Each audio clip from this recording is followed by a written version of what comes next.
And welcome back. Well, with me today, I am delighted to have Senator John Moorlach. He represents the 37th District here in Southern California. And also, we have the VMS CEO, Jeff Parker. Welcome to both of you here today.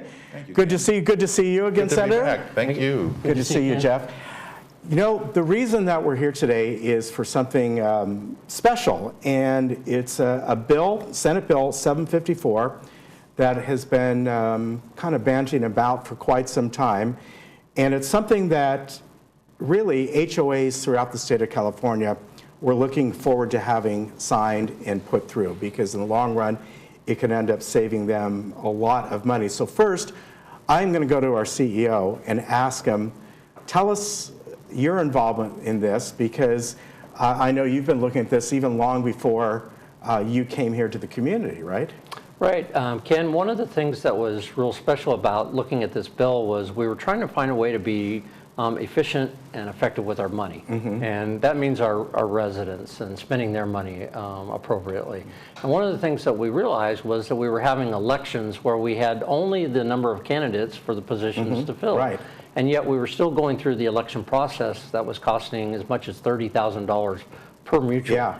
And so we were looking at a way that, similar to school districts, cities across the state have the ability to win. They only have the simple majority of the number of candidates, that they can do it by acclamation. And so they tried the bill a couple years, didn't work. We called the senator and said, would you sponsor this bill, help us take it through? And we were very successful, and thank you to the senator for really shepherding it through and making the process work, and this is going to be very good for the village. Yeah, it will. And Senator, it's certainly been the case here. It just happened recently where the same number of candidates for one of the boards were running for the same number of positions. This has happened as long as I've been here. You know, it seems like every 2-3 years it has to take place. So let me ask you first, why was it that it took a while to get this signed when cities have been doing this, as far as I know, at least for quite a while? That's a great question, Ken. Jeff has been through this drill before, and I'm not the first senator to try to get a vote by acclamation for homeowners associations. The industry of homeowners is a little divided on what it will accept. If we want to vote by acclamation, others were saying, well, then you better have certain qualifications in place. And then this group would say, well, wait a second, we don't want to accept those qualifications. And you would think some of the qualifications would be simple, like it would be good that the person on the ballot was not a felon. Right. You know, things like that. Yeah. But, well, wait a second, some people, even the governor's office, are saying, well, wait a second, we want to like forgive felons after a certain period of time. So then you had to get really narrow about, you know, what kind of felon we're talking about. So it was sort of interesting where you would think this would be like a no-brainer, almost like what we would call a consent bill. Right. So if you don't have enough candidates, and there are plenty of homeowners associations where people don't want to run for their board, so why go through the expense? And the only legitimate excuse or reason we got was, well, we want to have write-ins. We want to be able to write in. Yeah. And we're going, well, wait a second, we should have a good notification period. And therefore you don't need to do a write-in. But why, you know, in the case of Laguna Woods, why spend $20,000 in postage and printing for something that's redundant? Nothing changes. You have, in fact, haven't had a write-in issue. So it was really interesting. Your association has retained a lobbyist, Kathy Van Osten, who had to do a lot of work. And we had to do amendments almost up to the last day of session. It was really not an easy bill. You would think it would be. You would think it should have been a slam dunk, but there are just different, you know, segments of your industry that are saying, wait a second, we don't like that little modification. Right. But if you're going to do that, you got to do this. And then this group, and so that's how it kind of ping-ponged all throughout this year.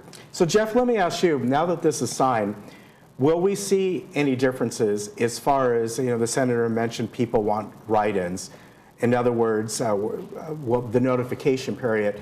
Do you see that expanding? We give a historically a good notification period here. We do, and quite a but bit, actually. By following the law, we will expand it a little bit, the notification period. It's not a concern with regards to write-ins on how we do our election process because everybody is so involved.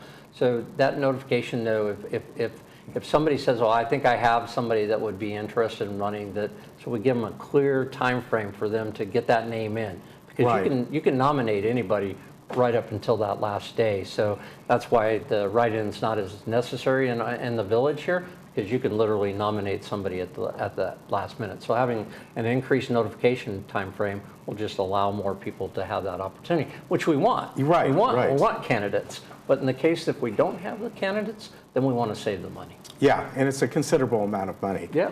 Senator, does this cover all HOAs, or it's by size? If it's a very small one, a large one? We had to narrow it down to size. That was Okay, you had to do that That was too. the final like linchpin Yeah. to get this thing done. And regretfully, we had to say for homeowners association with 6,000 units or more.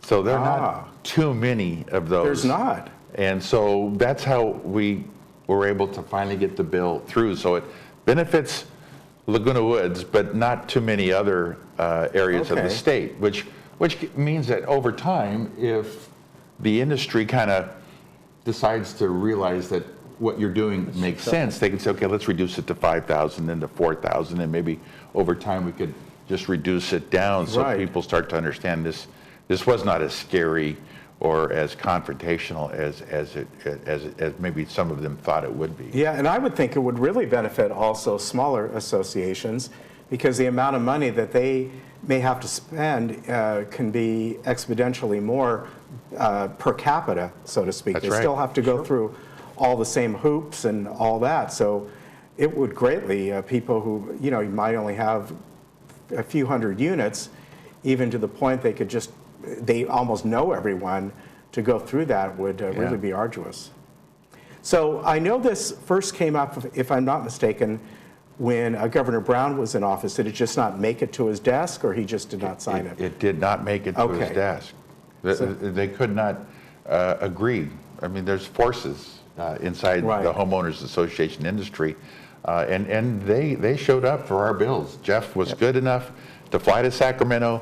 He was my key witness, and we had to do it a couple times. Yep. So I want to thank Jeff. In fact, I even have a little, All right. like a little proclamation, Okay. sort of a certificate of recognition just for Laguna. Well, maybe I should hold it up. I don't know. I just want to give this certificate of recognition to Jeff Parker for all of his hard work. Jeff came up to Sacramento on a number of occasions to testify on behalf of the bill. And so just a little memento from the 37th Senate District Office to you for all of your hard work. Thank you, Jeff. Anyone Thank you, sir. Once that holds. And then I have an actual copy of the bill for Ken, just for his files and mementos, because Jeff worked really hard, sorry, Ken, in coming up to Sacramento and testifying, but he got to hear the opponents. Oh, yeah. So you might want to give some blow-by-blow. How was it up there? Well, Did you was, survive? it was intriguing because the what you see in the success of the bill going through is behind the scenes. You don't see. Yeah.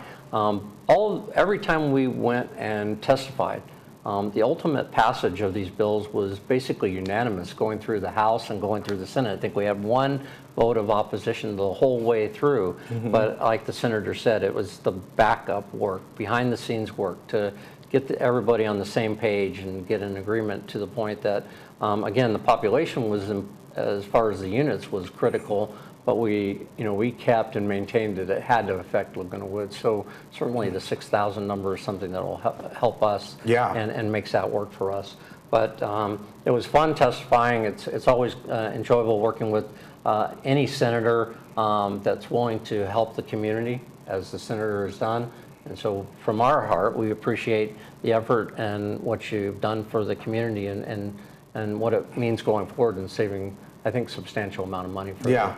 I think it's great, and I hope it works its way down to the smaller HOAs within California, because it's going to benefit everyone. And, it doesn't prevent them from turning around and going, you know what, we still want to have an open ballot election. So it doesn't stop anyone from still wanting to spend the money to do it. It's, it becomes a choice then. Right. Now, will this, is this something like this written into Davis Sterling, or is this kind of a separate type thing? This was part of Davis Sterling. will, okay. Yeah, we changed a few provisions, and that's where, a lot of the debate occurred. Yeah. Well, I think it's wonderful. Thank you very much for getting this through. And Jeff, thank you. You bet. For all your hard work, and everyone else who had a part in this, because it works well for everyone. But it's interesting that even something like this that you would think is simple, all the different steps that it has to go through. Things don't happen quick up there, do they? And I only get 20 bills, and it's always fun to do what we call a district bill. When someone in the district says, hey, we've got something that we'd like to have fixed, and I said, well, Richard Roth tried that before. I don't know if I want to throw that into my 20, but we want to do district bills. We want to help out, and we could talk for hours on some of the stuff we've done just within this 37th district on bills that have actually had a pretty major impact on the state. So you want to take them, and Jeff and I will have to get together and say, hey, what else do you need? Yeah. What else needs fixing within the homeowners association laws? But we know when we go into it, it's not going to be an easy task. No, because it's always both sides. It's both the homeowners and the community, and then the HOA system itself, and whatever management company it might be, or self-managed. And so it's a lot of different moving parts there that all look at it from different angles. And sometimes a community member who then gets on the board starts to look at things a little bit differently as well. Right. So a lot to it. Gentlemen, thank you very much for stopping by today. I really appreciate it.